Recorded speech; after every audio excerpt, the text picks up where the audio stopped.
Hello, welcome to the fifth quarter. We're here today to talk about the Steelers' impending matchup against the New York Football Giants this weekend, George. Yes, Sandy has left the stadium standing in New Jersey. They're going to be able to play, although the Steelers have run into a problem that doesn't happen very often. The hotel that they were supposed to stay in Jersey City has no power. And they cannot find another hotel, as you would imagine, because there's not very many rooms and not very many hotels that are still doing business over in New Jersey because of the same power problems. They may wind up traveling the day of the game, the morning of the game. That's the latest thing out of the offices in Pittsburgh. Wow, that would be a first. I know it's a league rule; they have to be in the city. I think it's 24 hours ahead of time. Yeah. And but of course, if there's no place to stay, that rule goes out the window. So they're facing some problems in that regard, and they're also facing some problems with injuries. Ryan Clark so far has been good, but he has to go through Saturday before they give him the clearance. Mendenhall was working out on his own. I don't expect him to play. Redmond said today that he practiced, but he's probably not going to be 100% for the rest of the year. Jonathan Twyer's got the quad. He expects to go, so they're a little dinged up. A little bit, but you know what? A couple other things, maybe a week or two down the road. But David DeCastro is eligible to come off the half-season injury list, injured reserve list this week or next week? I believe it's next week. And that they face an interesting decision there because the line is playing pretty well right now, and Ramon Foster's done one whale of a job. You know, and you can kind of tie in Rashard Mendenhall's health with the same situation, because it's kind of, to me anyway, it's a situation where the offensive line or the running game is not broken. Let's not try to fix it yet.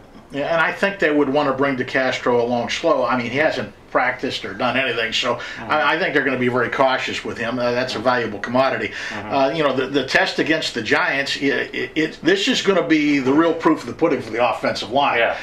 21 sacks they have this year, and they've got 16 interceptions, and that's a direct result of the pressure they put on the quarterback. This is you're playing with the big boys this week, no doubt about that. The defending Super Bowl champs, led by Eli Manning, and you know, the comparisons between Eli and Ben Roethlisberger continue. They'll probably continue until both of these guys, even though they're completely different type of quarterbacks. They are. You know, they both have 2 Super Bowl rings, came out in the same draft.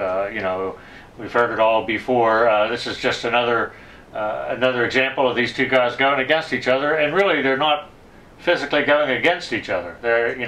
Well, Eli made a point of that the other day. It's not me against Ben.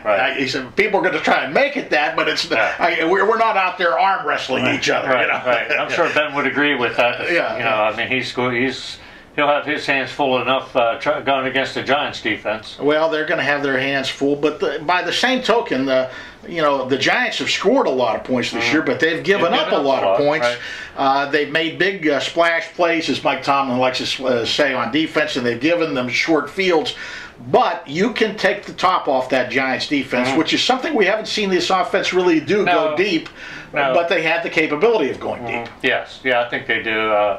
And if they choose to go there this week, you know, look for Mike Wallace to be deep a good bit. Maybe and that would make him happy, because he's been sulking a little bit about not being the deeper. I don't know if sulking's the right word, but he's been disturbed about it. He's accepting the role, but I think he's been lobbying Todd Haley to throw the ball deep. Well, and you know what, you can pacify him very quickly.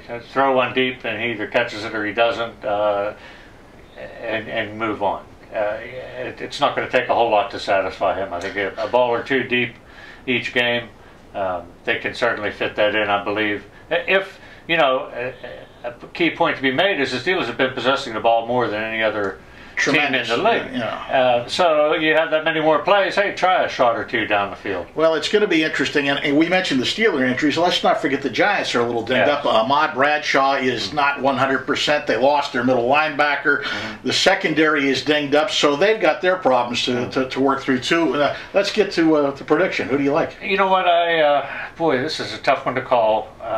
Obviously, when you're going to the defending Super Bowl champion, you're playing in their yard, it kind of gives them the edge. But I kind of think I like the Steelers. I think they're on a roll a little bit. I think they're going to stack another one, as they like to describe it. This is not a stack right now. This is a short stack. Right. They want a bigger stack because it's only 2 in a row. I like the Steelers by a field goal.